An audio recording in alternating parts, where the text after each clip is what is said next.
বসেন স্যার। কতদিন ধরে চলছে তোদের এই চিটারের ব্যবসা? আমি দুদিন গেছি স্যার। তোদের লিডার কে? ঠিক করে বল। তোমরা জানো তোমরা যে অন্যায় করেছো তার জন্য 5 বছর জেল হতে পারে? 9 বছরের একটা ছেলে আছে, ব্রেন টিউমার। ডাক্তার বলেছে 1 মাসের মধ্যে অপারেশন করতে না পারলে মারা যাবে। ওই ছেলেকেই বাঁচানোর লেগে আমরা এই পথ বেছে নিয়েছি। চুরি তো সবাই করে, যারা লাখ টাকা চেয়ারে বসে কোটি কোটি টাকা চুরি করছে, কই তাদের তো বিচার হয় না।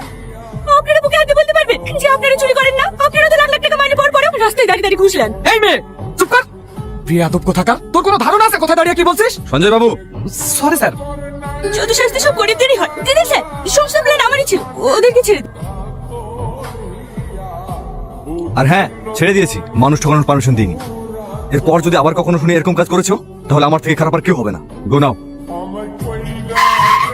এই গাড়িতে কি আছে? চাউল আছে স্যার। খোল, কি চাল আছে দেখবো। কিছু নাই স্যার, চাউল আছে। হ্যাঁ হ্যাঁ, সেটাই দেখবো, কি চাল আছে। খোল। দেখলেন তো স্যার, খালি চাউল আছে। সুমন, বস্তা খুলে চেক করো। ঠিক আছে স্যার। ওপরে কিছু নেই স্যার, খালি চাউল আছে স্যার। তোর মুখটা একটু বন্ধ রাখবি। নমস্কার। আরে আসুন আসুন। সামনে ইলেকশন, এমপির সঙ্গে মিটিং এর জন্য কাল যেতে পারি। থানায় নতুন এসেছেন, একটু সাক্ষাৎ করতে যাব, সেই সময়টুকুও হয়ে উঠছে না। এই যা, স্যারের জন্য চেয়ার নিয়ে আয়। যাক, আপনি এসেছেন, খুব ভালো হয়েছে, আমাকে আর কষ্ট করে সাক্ষাৎ করতে যেতে হলো না। কি হলো, দাঁড়িয়ে থাকলেন যে? বসেন। সুমন, বসুন স্যার।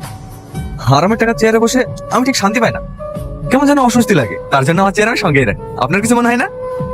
আসলে মানুষ অভ্যাসের দাস, যে যেখানে বসে অভ্যস্ত। এই মকবুল, যা স্যারের জন্য একটু জল খাবারের ব্যবস্থা কর। না না, আমি কিছু খাবো না, সেম প্রবলেম। হারামের টাকার খাবার তো হজম হয় না। যাক, যার জন্য এসেছিলাম, সম্মানীয় ব্যক্তি গ্রামের মধ্যে দিয়ে টানতে টানতে নিয়ে গেলে কেমন দেখায়।